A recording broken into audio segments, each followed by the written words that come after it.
All right, so step 5 of wholesaling houses. This is crushing REI.com.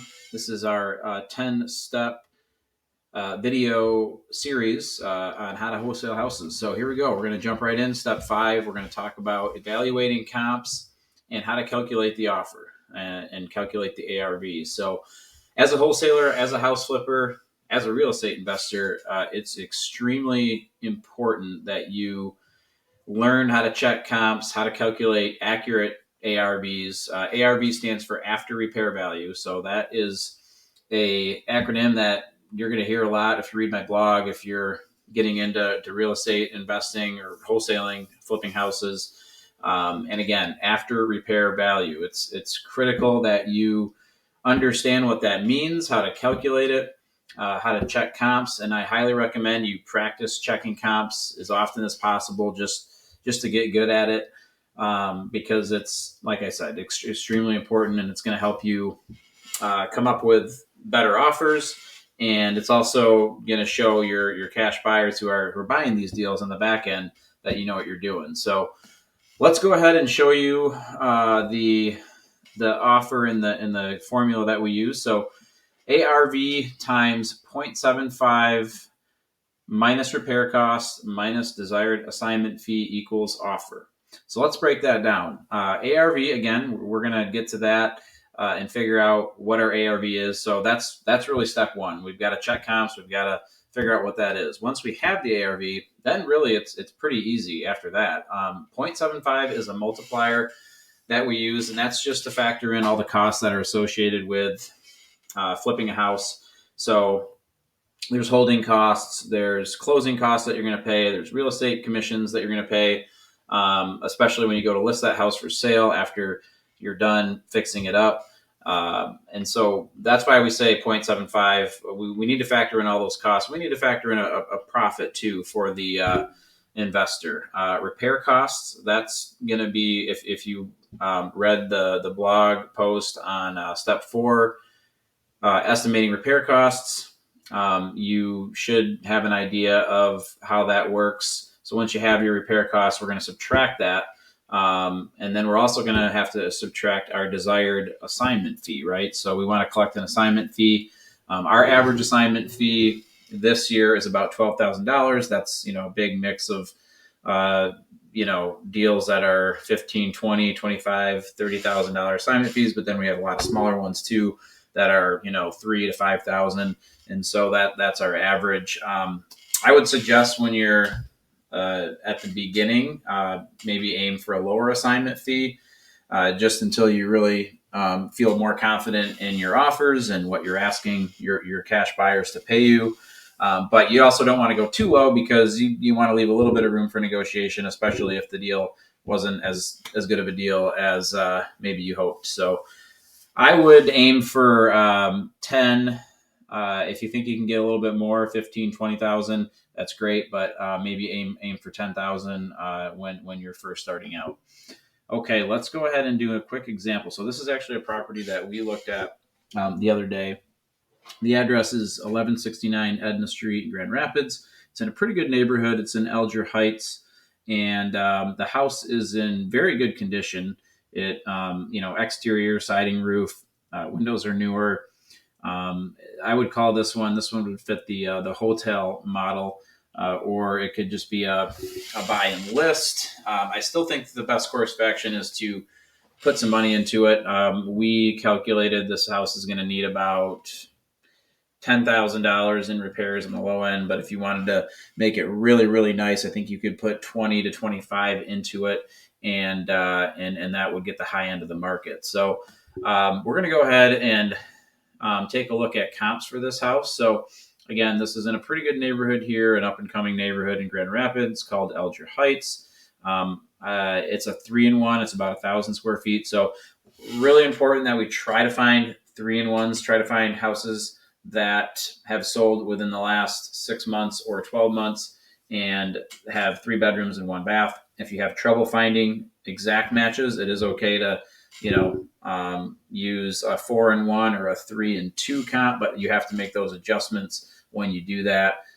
just to factor in the extra bathroom, or if there's an extra bedroom, you kind of have to subtract that from the property that you're using to comp. So there's quite a few comps in this neighborhood of 3-in-1. So they just must have built a ton of these 3-in-1 houses.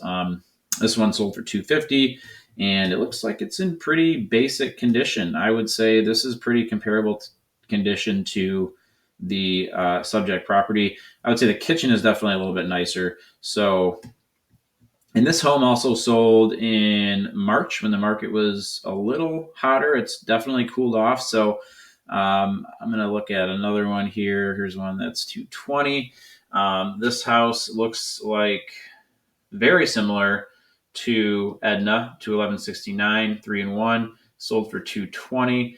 The kitchen is similar condition, I would say, to Edna. And in fact, this might even be the same floor plan. This house looks very similar. The upstairs is similar, and so this one, has you can tell it was painted.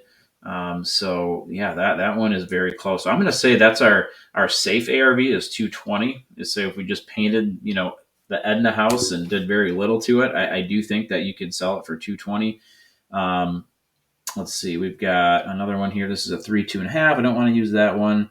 Here's another one that sold for $250. 1233 Griswold. This one sold in October of 21. So $250. I mean, that's a strong ARV. I would say that and there's no pictures of this one, so that's kind of unfortunate. I'm guessing it's pretty nice if it sold for $250. So I'm gonna say, 250 is our kind of high end ARV, or maybe 240 if we want to be a little bit safer because the market has cooled off a bit. But you kind of see in comps in the 220 to 250 range. So I think a buy and list, I think you'd probably be pretty safe selling it for around 200, just because the house isn't in good condition. And so as you can see, there's a lot of different ways to sort of come up with your ARV, but I would say 240 would be a safe ARV if you put in the max rehab costs and made it really, really nice. So we're going to call that, let's say $25K. So let's do a quick